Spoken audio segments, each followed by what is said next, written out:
Mes chers amis, le champ énergétique du monde vient de passer d'une phase de remise à zéro à une phase d'intégration. La plupart des gens sont convaincus que dès que la nouvelle lune disparaît du ciel, tout s'arrête et la vie reprend son cours normal. Ils se trompent. Les mécanismes cosmiques ne fonctionnent pas selon un principe aussi primitif. Il se passe actuellement quelque chose d'important et cela ne se déroule pas à l'extérieur, mais sous votre peau. Pendant la période où la lune était cachée dans l'obscurité, elle n'est pas restée inactive. Elle a pénétré en vous, dans vos pensées, vos réactions profondes, vos décisions invisibles que vous n'avez même pas encore prises conscience.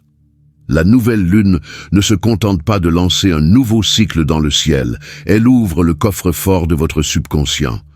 À ce moment-là, des souvenirs oubliés, des peurs cachées et des possibilités d'avenir encore inexploitées remontent à la surface. Elles touchent cette partie de vous qui ressent la réalité avant que votre esprit n'ait le temps de l'expliquer. Les changements les plus forts et les plus décisifs se produisent rarement instantanément. Le bruit s'estompe progressivement, le réservoir intérieur est ouvert et le processus d'intégration a déjà commencé.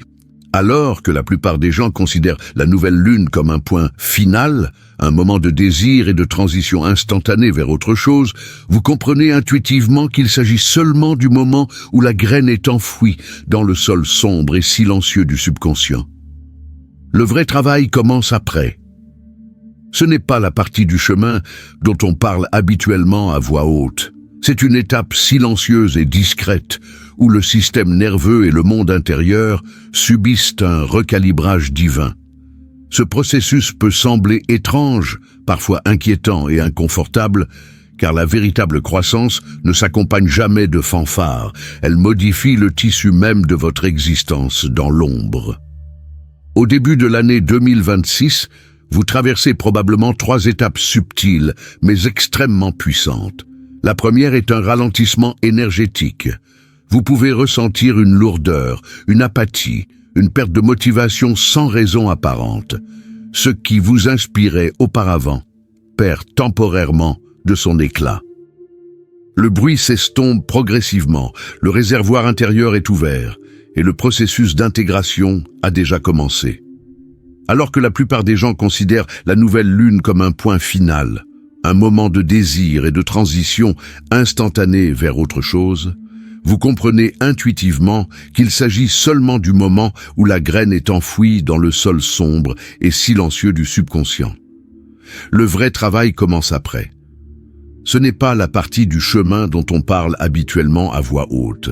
C'est une étape silencieuse et discrète où le système nerveux et le monde intérieur subissent un recalibrage divin.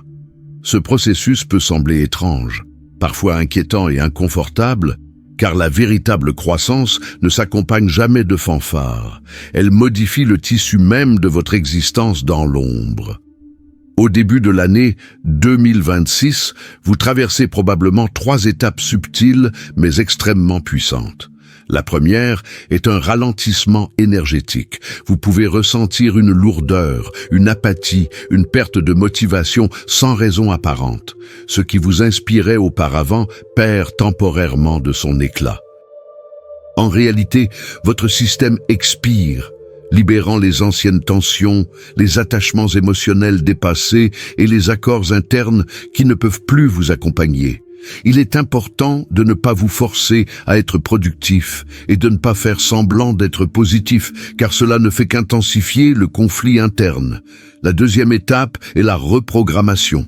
Les anciennes convictions commencent à s'effondrer, les conversations habituelles semblent vides de sens, les pensées évoluent différemment. Vous continuez à mener une vie apparemment normale, mais votre signal interne a déjà changé de fréquence. Une certaine inquiétude apparaît, un sentiment de changement imminent, même si tout semble inchangé en apparence.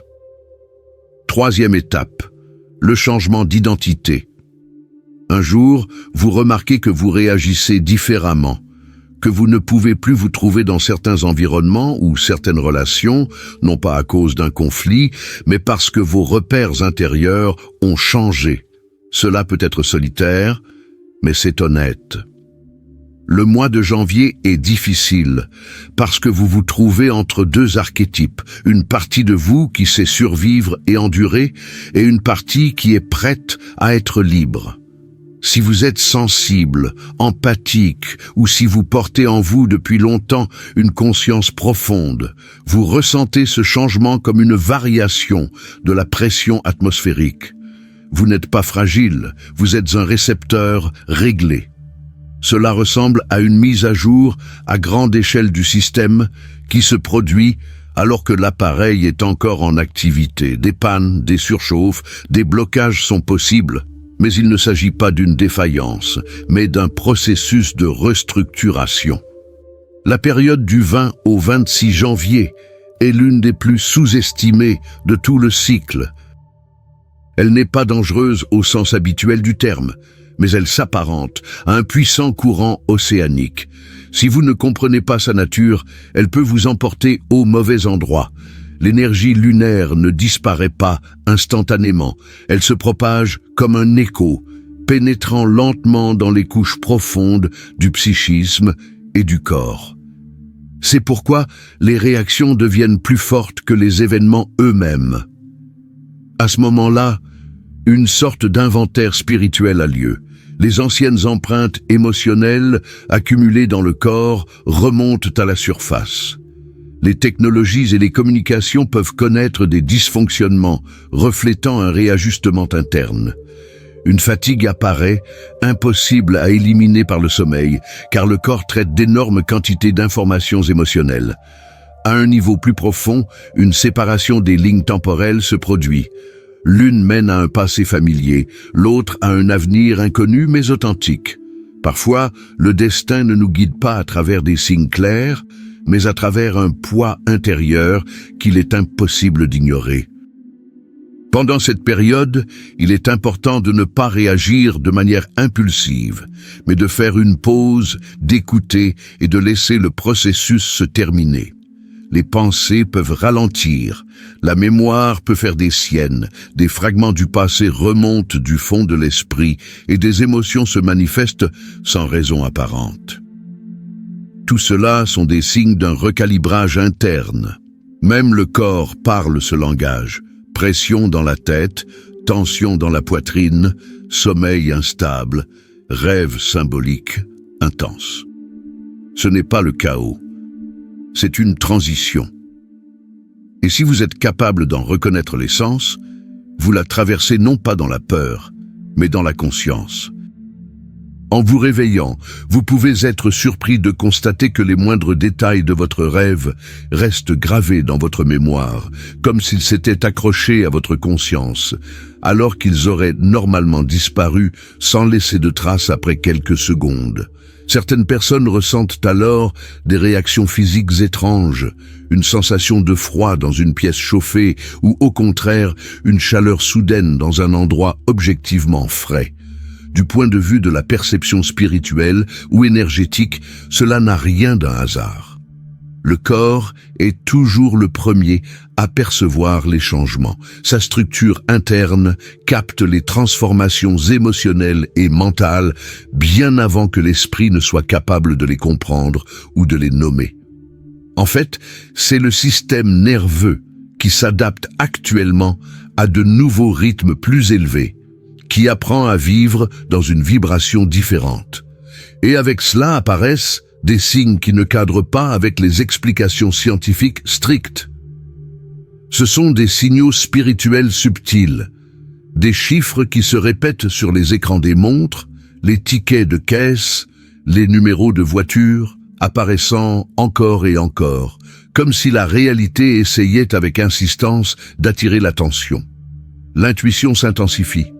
Soudain, vous savez avec certitude quelque chose sur une personne ou une situation sans avoir la moindre preuve logique. Une sensation calme mais persistante d'accompagnement apparaît comme si quelque chose de plus grand que les pensées et les inquiétudes quotidiennes vous guidait doucement vers l'avant. Certains appellent cela l'attention de l'univers, d'autres un état de profonde harmonisation, Et d'autres encore reconnaissent simplement qu'ils ne trouvent pas les mots pour décrire ce qu'ils ressentent, mais perçoivent ce qui se passe comme une réalité incontestable. Souvent, cela s'accompagne d'une puissante impulsion vers une transformation complète de la personnalité. Il ne s'agit pas de changements extérieurs, comme la coiffure ou la profession, mais d'une profonde remise en question de votre rôle dans le monde, de la façon dont vous vous définissez, de ce que vous êtes prêt à supporter et de ce sur quoi reposent réellement vos rêves. Les modèles de comportement habituels commencent soudainement à susciter une résistance intérieure, même s'ils semblaient auparavant naturels. Les anciennes versions de vous-même, autrefois confortables et sécurisantes, commencent à vous sembler étroites, comme des vêtements qui ont encore l'air en bon état, mais qui ne vous vont plus. Ensemble, ces symptômes peuvent vous amener à la conclusion inquiétante que quelque chose ne va pas chez vous. Il est donc important de le dire très clairement. Vous n'êtes pas brisé. Vous traversez une période de réajustement nécessaire et intense.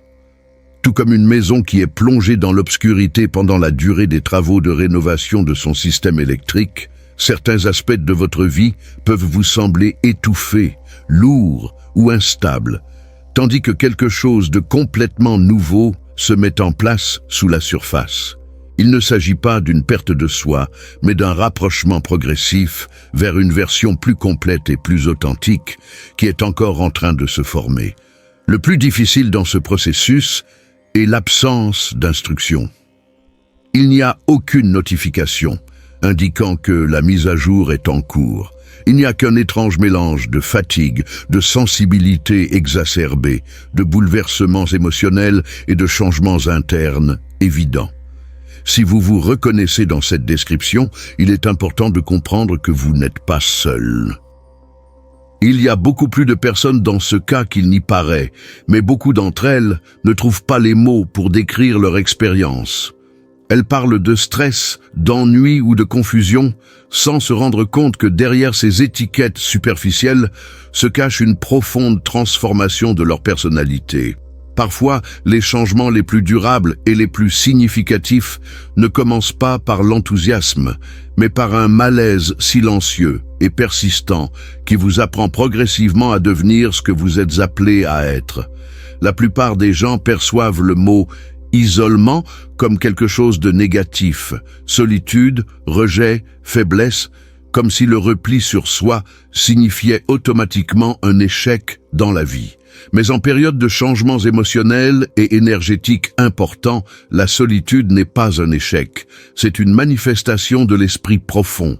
Le système nerveux demande ainsi l'espace nécessaire à la réorganisation et à l'intégration sans pression extérieure. Il ne s'agit pas d'une fuite devant la vie ni d'une capitulation, mais d'un mécanisme de défense qui protège une structure interne fragile, encore en cours de construction. La nature démontre depuis longtemps cette sagesse. La chenille ne se transforme pas en papillon à la vue de tous, sous les regards et les jugements constants. Elle se réfugie dans son cocon, non pas parce qu'elle est imparfaite, mais parce que le processus est trop délicat et vulnérable pour supporter le bruit et les frictions du monde extérieur. Ce qui se passe en vous en ce moment obéit aux mêmes lois. Les anciennes structures émotionnelles se dissolvent, un nouveau niveau de conscience se forme. Les réactions, les limites et les désirs sont revus. Les transformations inachevées n'ont pas besoin d'attention ni d'approbation extérieure, elles ont besoin d'un refuge. C'est pourquoi l'isolement pendant ces périodes peut être étonnamment salutaire, même si, quelque part, il y a un léger sentiment de culpabilité lié au besoin de distance. C'est comme si l'âme demandait de tamiser la lumière et de fermer les portes pendant qu'elle réorganise soigneusement son espace intérieur. Vous ne devenez pas froid, vous devenez attentif. Vous commencez à choisir avec soin l'énergie que vous laissez entrer dans votre essence, encore en formation. Il existe une vérité dont on n'aime pas parler. Lorsque les émotions d'une personne sont instables, son champ énergétique devient imprévisible. Ce n'est pas de la malveillance, mais de l'instabilité. Cet état est facilement transmissible. Certaines personnes, sans s'en rendre compte, projettent sur leur entourage leurs propres tensions, leurs peurs, leurs déceptions ou leur envie cachée. En communiquant avec elles, vous vous rendez soudain compte que vous vous justifiez pour des décisions que vous n'avez même pas encore prises, que vous expliquez des sentiments que vous ne comprenez pas vous-même et que vous portez un fardeau émotionnel qui ne vous appartient pas. D'autres vous épuisent autrement, par des plaintes incessantes, des problèmes récurrents et l'absence de réelle intention de changer quoi que ce soit. Vous soutenez, vous écoutez, puis vous vous retrouvez avec une lourdeur et une fatigue inexplicables dans le corps. Ce n'est pas de la faiblesse, mais le prix à payer pour le travail émotionnel, surtout lorsque votre propre système est déjà occupé par un travail intérieur profond. Il y a aussi des moments où les conflits surgissent littéralement de nulle part. Une phrase neutre sonne comme une accusation, une blague inoffensive dégénère en dispute et un petit malentendu laisse une longue fissure dans la relation.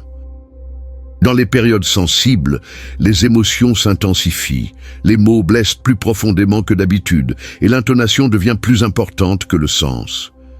L'isolement dans ces moments-là vous protège des décisions impulsives prises au plus fort d'émotions passagères qui ne reflètent pas votre véritable nature. Elle vous protège des ruptures causées par des tensions temporaires, des relations superficielles créées uniquement pour vous donner une leçon douloureuse, du retour à d'anciens cercles karmiques que vous avez déjà dépassés intellectuellement, mais que vous n'avez pas encore lâchés énergétiquement. Et parfois, cela vous sauve simplement d'une phrase fatiguée et imprudente, capable de changer à jamais le cours d'une relation. Une telle retraite ne nécessite pas une disparition dramatique. Elle nécessite une sélectivité consciente et la compréhension qu'il existe une différence fondamentale entre une solitude saine et salutaire et un isolement destructeur. Une mise à l'écart malsaine et une isolation saine sont deux états apparemment similaires, mais fondamentalement opposés. L'isolement sain est toujours doux, conscient et perçu comme une nécessité temporaire et non comme une fuite. Il repose sur une profonde estime de soi. La personne est toujours capable d'aimer, d'éprouver de l'attachement, de prendre soin des autres, mais elle n'est plus prête à gaspiller son énergie émotionnelle dans chaque conversation sans ressentir de réponse intérieure.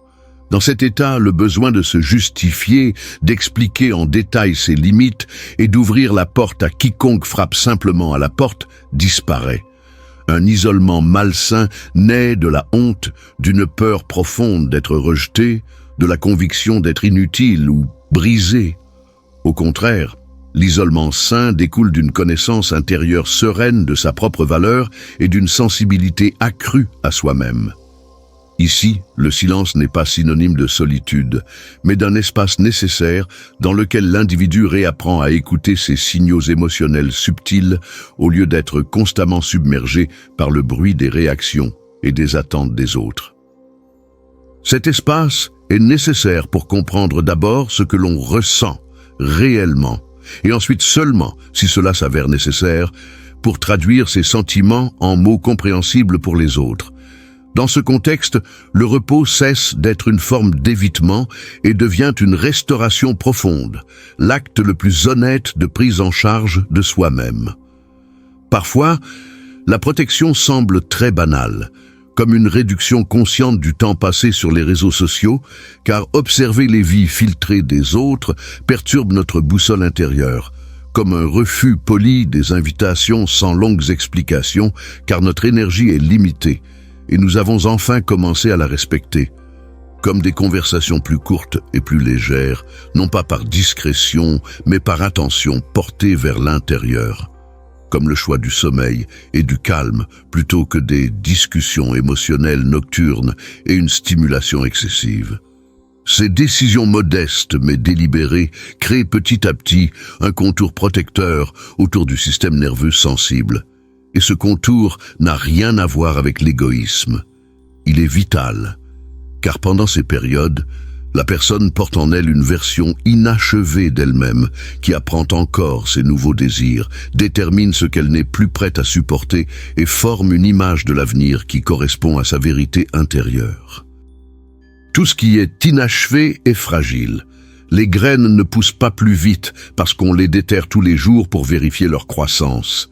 Elles ont besoin de solitude, de silence et de temps pour se renforcer.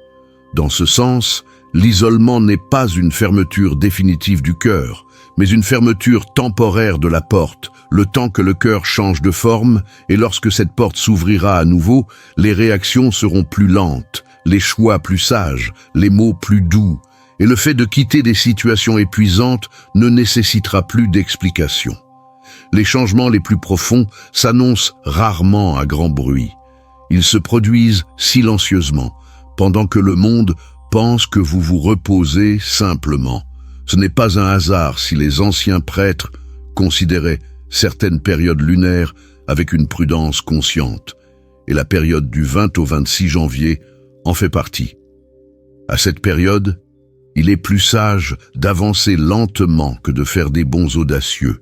La perception est faussée, les émotions l'emportent sur la logique, les impulsions semblent urgentes et les désirs éternels, alors qu'en réalité, ils ne sont que des ombres. Si vous vous sentez bizarre et calme en ce moment, si vous manquez d'énergie et que vous vous êtes éloigné du bruit sans explication, sachez que tout va bien, que vous n'êtes pas brisé et que vous ne perdez pas la raison. Vous êtes en train de vivre un profond renouveau intérieur. Prenez soin de votre corps, parlez-vous doucement. Comme à un proche fatigué, buvez de l'eau, respirez plus lentement, remettez à plus tard ce qui peut attendre et laissez le monde se dépêcher pendant que vous avancez au rythme de votre système nerveux, car la lune ne vous détruit pas. Elle élimine tout ce dont vous avez dépassé le stade, et c'est dans cette tranquillité que commence la véritable transformation.